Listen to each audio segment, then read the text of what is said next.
Good morning and welcome to BJC Halacha A number 2094. Halacha that keeps the Yetzer Hara away, dedicated in loving memory of Daniel Basvi and Hashem Hashem Aliyah. And we're continuing with the laws of the Sila Chametz. Very interesting halacha today. One who owns chametz in a different place, or that is in transit by coach or ship, may also sell it by dint of land that is in his place. So in order to understand this, let's understand the basic idea here. If a person wanted to acquire this pen that was on someone's land, he can acquire the land, and by doing so, he acquires the pen that's on the land as well. Now, let's see the footnote. Kinyan Agav, it's called Kinyan Agav, that type of acquisition, is effective for movable items even if they're not situated on the property being acquired.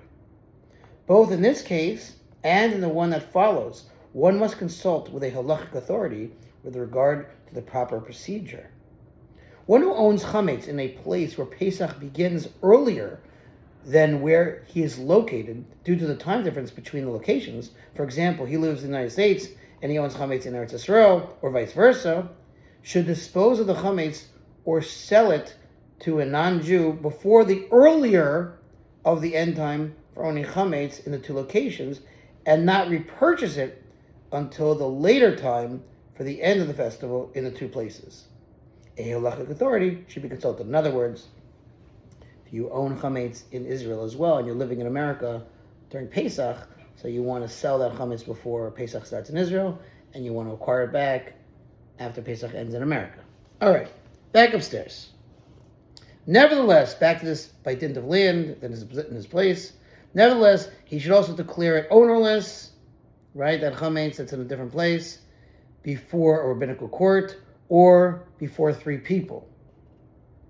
He says in the footnote, this is done as an added measure in case the acts of acquisition performed were not effective for the non-Jew to acquire the chametz that was not yet in his possession at the time. Okay.